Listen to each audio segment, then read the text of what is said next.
Hi guys, welcome to the English literacy. We were doing parts of speech and we have done till now noun, pronoun, verbs, adverbs and adjectives. Our today's topic is prepositions. First of all हम समझते हैं word को. Preposition दो word से बना है, pray plus position. Pray का meaning ही है, आपको पता ही है, पहले होता है. तो इसका मतलब जो वर्ड्स पोजीशन को बताते हैं नाउन या प्रोनाउन से पहले आकर, तो इनको हम पोजीशन वर्ड्स भी कहते हैं. डेफिनेशन देखिए. A word which shows the relation of a noun or a pronoun with another words of a sentence. इसका मतलब ये हुआ कि यहाँ एक चीज़ तो पोजीशन का काम करती है और दूसरी चीज़ का प्रेपोजिशन द्वारा उससे रिलेशन दिखाया जाता है कि वो चीज़ उस चीज़ के नीचे है, ऊपर है, पास में है, साइड में है, सामने है, पीछे है, चारों ओर है, बीच में है, अंदर है या बाहर है, साथ साथ है या आर पार है, उसकी बनी हुई है या उससे बनी हुई है, या उसकी ओर जा रही है या उसकी ओर से आ रही है, उसके अंदर जा रही है या उससे बाहर आ रही है. जब हम लोग 6th-7th क्लास में थे तो एक सेंटेंस मोस्टली करवाया जाता था, the cat is sitting dash the table, और उस समय हम टाक से लिख देते थे अंडर द टेबल, क्योंकि यही समझाया गया था. हमें पता होता था कि अंडर ही आएगा, क्योंकि कॉमन सेंस भी यही कहती थी और टीचर ने भी यही करवाया था. परंतु जब अब सोच के देखते हैं तो समझ में आता है कि बिल्ली तो बिल्ली है, वो जहाँ कहीं भी बैठे वो उसकी मर्जी. हमारे सामने तो बैठी नहीं थी, हो सकता है वो ऊपर बैठी हो, ऑन द टेबल आए, हो सकता है टेबल के साइड में बैठी हो, तो हम ये भी कह सकते हैं कि the cat is sitting beside the table. तो इसका मतलब ये हुआ कि जब तक सीन आपकी आंखों के सामने ना हो, कोई एक प्रेपोजिशन याद नहीं करनी चाहिए. या तो सीन हमारे सामने होना चाहिए या सिचुएशन ऐसी हो कि वहाँ बस एक ही प्रेपोजिशन आ सके, या फिर स्टोरी और कन्वर्सेशन चलती आ रही हो जिससे हमें ये आइडिया हो जाए कि हाँ ये स्थिति थी और यहाँ यहीं पे यही प्रेपोजिशन फिट बैठेगी. एक सिंगल सेंटेंस के ब्लैंक में तो कई पॉसिबिलिटीज़ बन जाती हैं. The frog jumped dash the pond. बिल्कुल ही सिंपल सा सेंटेंस है, आप देख सकते हैं, मीनिंग भी बिल्कुल क्लियर है, सब छोटे बच्चे भी समझ सकते हैं.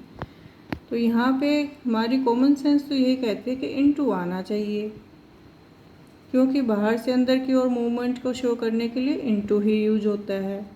पर ज़रूरी नहीं कि मेंढक बाहर से अंदर की ओर ही कूदा हो, ये भी हो सकता है कि वो तालाब में तैर रहा था और कूद के बाहर आ गया, यानी the frog jumped out of the water. तो यहाँ पे हम आउट ऑफ भी लिख सकते हैं और इनटू तो हमारा है ही करेक्ट. लेकिन ये भी तो हो सकता है कि मेंढक तालाब में ही इधर से उधर कूदा हो, तो फिर यूँ बनाना पड़ेगा, the frog jumped up in the pond. तो कहने का मतलब ये है कि आपके सामने सीन क्लियर होना चाहिए, कंसेप्ट आपको क्लियर होने चाहिए, तभी आप प्रेपोजिशन का सही यूज कर पाएंगे. जब मैं स्कूल जाती थी तब से लेकर अब तक मैंने बहुत सी ग्रामर बुक्स रीड की हैं और उन सब में मैंने एक चीज़ नोटिस की कि जहाँ आपको प्रेपोजिशन का टॉपिक दिया जाता है, पहले थोड़े से रूल्स दिए होते हैं और उसके बाद वर्ड्स की एक लंबी लिस्ट कि इस वर्ड के बाद ये प्रेपोजिशन आएगी, इसके बाद ये आएगी. इस लिस्ट में आपको अल्फ़ाबेटिकली ऑर्डर में वर्ड्स दे रखे होते हैं, जैसे पहले ए से, फिर बी से, फिर सी से. कुछ एग्जांपल्स देखिए. Access to, ability to, affection for, attack on, assurance of, appeal to, aim at, abide by. इस तरह के बहुत सारे वर्ड्स आपको दे रखे होते हैं. मान लीजिए 15-20 वर्ड्स आपको ए के हैं, इतने ही बी के हैं, फिर सी के, तो कितने सारे वर्ड्स हो जाएंगे. आप कितने सारे वर्ड्स रिमेंबर कर पाएंगे और कितने नहीं कर पाएंगे, इनमें से कुछ तो भूल ही जाएंगे. और क्या होता है कि बुक में कुछ रूल्स दिए जाते हैं आपको, जैसे कि इनका प्रयोग में या पहले से अंदर के अर्थ में होता है। एग्जाम्पल दे दिया जाता है, she is walking in the garden. उसके बाद बताते हैं कि इनटू का प्रयोग भी में या बाहर से अंदर के अर्थ में होता है, जैसे the boy came into the room. उसके बाद नेक्स्ट ले लिया जाता है एट का प्रयोग छोटे शहर, गांव, पता, एड्रेस के पहले होता है, जैसे सी वॉज बोर्न एट हिसार इन हरियाणा।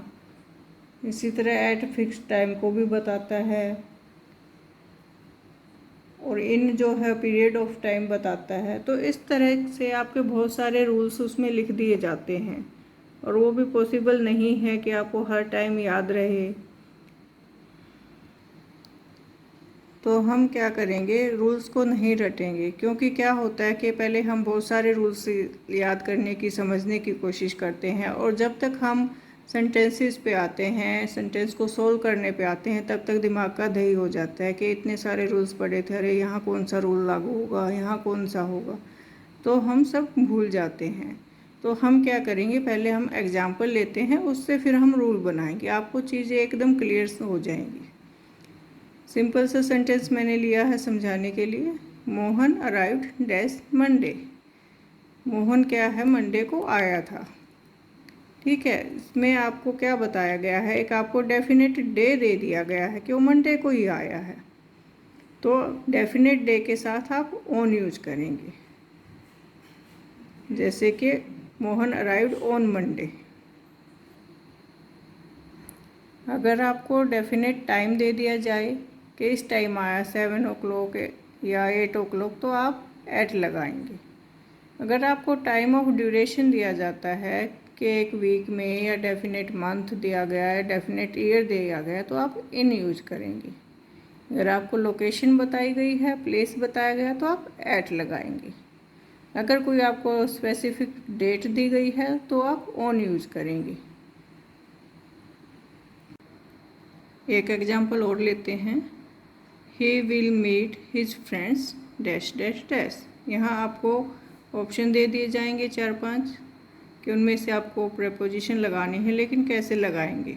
अगर आपको कोई स्पेसिफिक डेट दी गई है, जैसे मैंने एग्जाम्पल में लिया है 31 जुलाई, तो आप डेट से पहले इन लगाएंगे। ईयर दिया गया है तो भी इन लगाएंगे, मंथ दिया गया है तो भी इन लगाएंगे। लेकिन अगर आपको टाइम दिया गया है, फॉर एग्जांपल 9 o'clock या 10 o'clock दिया गया, तो आप एट लगाएंगे। प्लेस दिया गया है तो आप एट लगाएंगे, और स्पेसिफिक डे दिया गया है, संडे, मंडे, ट्यूसडे, कोई भी डे हो सकता है, तो आप ऑन लगाएंगे। Let's take one more example. इससे आप समझ जाएंगे कि किसी भी केस में हम एक ही प्रेपोजिशन को एक वर्ड के साथ फिक्स मानकर नहीं चल सकते। जब तक सीन, सिचुएशन या थीम बदलता है, तो उसके अनुसार प्रेपोजिशन भी बदलती रहती है। जैसे एक सेंटेंस मैंने लिया है, he died in an accident. इसका मतलब क्या है कि वह एक्सीडेंट में मारा गया। अब एक्सीडेंट है तो इन आएगा, लेकिन अगर किसी डिजीज़ का नाम हम लेते हैं कि वो डिजीज़ के कारण मारा गया, ही डाइड ऑफ कैंसर, तो यहाँ पे हमारी प्रेपोजिशन चेंज हो गई। आप देखिए सेंटेंस वही है, ही डाइड, लेकिन रीजन चेंज होते ही प्रेपोजिशन भी चेंज हो गई है। ऐसे ही ये बनेगा, he died from heart attack, किस कारण मरा, यहाँ भी आपका रीजन चेंज हो गया। नेक्स्ट है, ही डाइड फॉर कंट्री, जैसे हमारे सोल्जर्स शहीद हो जाते हैं देश के लिए, तो यहाँ पे के लिए आपको फॉर यूज करना है। तो इस तरह से आपको रट्टे मारने की बजाय रीजन और सीन को आपको समझना पड़ेगा। तो सिचुएशन को समझते हुए कोशिश कीजिए इस एक्सरसाइज को सॉल्व करने की। स्क्रीनशॉट ले लीजिए और करके देखिए कि आपने कितना सीखा है। कोई डाउट हो तो आप मुझे कमेंट सेक्शन में लिख के पूछ सकते हैं। ऐसे ही और वीडियोस के लिए बने रहिए हमारे साथ, हमारे चैनल के साथ। नेक्स्ट वीडियो में हम लेंगे कंजक्शंस का टॉपिक। तब तक आप प्रेपोजिशंस की प्रैक्टिस करते रहिए। Thanks for watching.